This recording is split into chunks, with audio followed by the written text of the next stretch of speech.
दोस्तों, आज हम पढ़ेंगे प्रेजेंट परफेक्ट टेंस।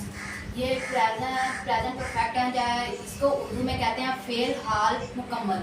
अब इसके दो इस्तेमाल होते हैं। सबसे पहले मतलब इस्तेमाल के दो पॉइंट्स हैं। अगर जुमला हमेशा पास्ट में स्टार्ट होगा, और अगर एक नंबर एक पे है, अगर पास्ट में शुरू होगा और प्रेजेंट में आके ख़त्म हो जाएगा तो भी प्रेजेंट परफेक्ट कंटिन्यूस होगा।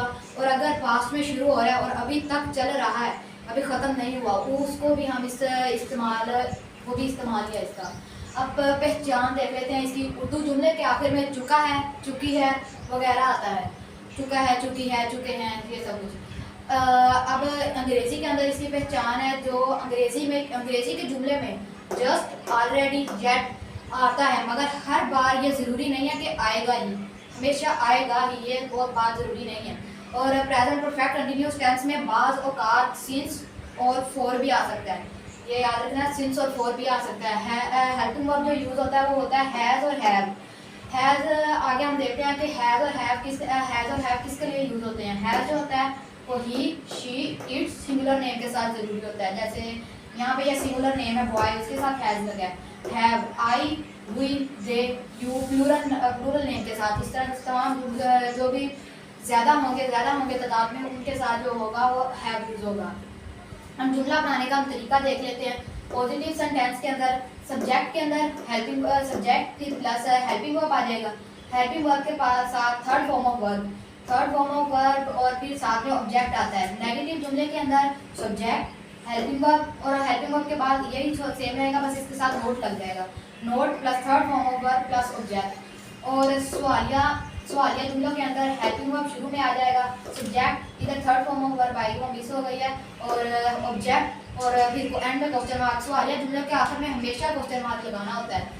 अब आगे ये जो एक बात है, टू हैव, अगर टू हैव आ जाएगा उसकी हमने थर्ड फॉर्म बनानी है, तो थर्ड फॉर्म उसकी हमेशा हैड होगी, हैड लिखनी है। टू भी अगर होगा तो उसकी भी थर्ड फॉर्म बीन होगी।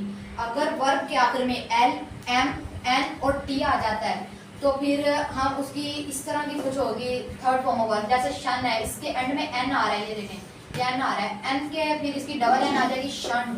ट्रैवल है, एल आ रहा है, ट्रैवल्ड, डबल एल आ जाएगा। राइट है, टी आ रहा है तो डबल टी आ जाएगा, ट्रिडन। सम है, सम यानी कि हल करना किस चीज़ को, सम। एम आ रहा है एंड पे S U double M E D, sum आ जाएगा, फिर डबल एम आ जाएगा। और अब हम यहाँ पे देख लेते हैं सिंस और फॉर की मजमुआ। सिंस और फॉर मतलब किसके लिए यूज़ होता है। ये फॉर जो होता है वो उसमें एग्जैक्ट टाइम नहीं होता। और एक और बात, अगर ये देखें, जैसे ये मैनी डे है, इस तरह जमा बन सकती है, डे की जमा बन सकती है डेज, ईयर की बन सकती है ईयर्स, और मिनट की बन सकती है मिनट्स। जिस चीज़ की जमा बन सके ना वो भी होता है, वो उसका भी यूज़ फॉर में ही होता है। जैसे मैनी डेज, डे की जगह days, several years, ever, 1 minute, minutes. अब सिंस जो है वो एग्जैक्ट टाइम, जैसे हमें बता दिया 2 बजे से काम शुरू हुआ है, उन्होंने बताया किस टाइम काम शुरू हुआ है। अगर बताएंगे कि किस टाइम काम शुरू हुआ है तब सिंस लगेगा। और अगर इन की सिंस वालों की जमा नहीं बनाई जा सकती, जैसे मंडे, इसकी जमा नहीं बनेगी, बाकी सबकी भी इसी तरह जमा नहीं बनेगी। मंडे, जून, ईद, योथ, नून, 2 o'clock, योथ होता है जवानी। अब आगे आते हैं, अब हम इन्हीं सब चीज़ों को मद्देनजर रखते हुए अब हम एग्जांपल्स लिखते हैं। जैसे पॉजिटिव सेंटेंस क्या, इस लड़के ने सबक याद नहीं किया है। इस लड़के द बॉय ने सबक याद नहीं किया है। सबक की होती है लेसन, याद, लर्न। हैज़ आ गया हेल्पिंग वर्ब, क्योंकि ये देखें सिंगुलर है, the boy has learn the lesson. और आगे है नेगेटिव सेंटेंस, मुर्गी अंडा नहीं दे चुकी है, ये पहचान हमने पढ़ी थी अभी। मुर्गी, द हैन, अंडा, एग दे चुकी है, लेड, हैज़ नॉट, कोई ये वाला जुमला बनाने के तरीके में, the hen has not laid an egg. क्या तुम काम खत्म कर चुके हो। ये सवालिया जुमला आ गया है, देखा इनमें क्वेश्चन मार्क आ गया और शुरू में क्या आ गया। तो have you finish the work, have you finish the work, have आता है था, ये देखें यू, हैव आ गया तो यू हैव यू फिनिश खत्म कर चुके हो, वर्क काम, क्या तुम काम खत्म कर चुके हो। ये था हमारा प्रेजेंट परफेक्ट टेंस आज का। उम्मीद है आपको भी अच्छी लगी। फर्स्ट जो आपने सेंटेंस लिखा है, इस लड़के ने सबक याद कर लिया है, आपने तो कहा था लास्ट में पहचान में चुका है, चुकी है वगैरह आएगा, तो यहाँ लिया है यानी कि पास्ट में लिया है।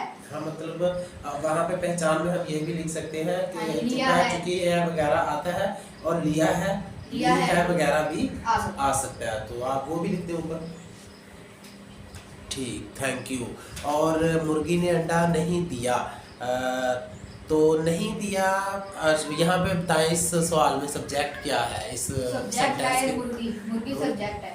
जी, मुर्गी सब्जेक्ट और अंडा अंडा सॉरी वो अंडा है वो ऑब्जेक्ट है। Thank you, very good.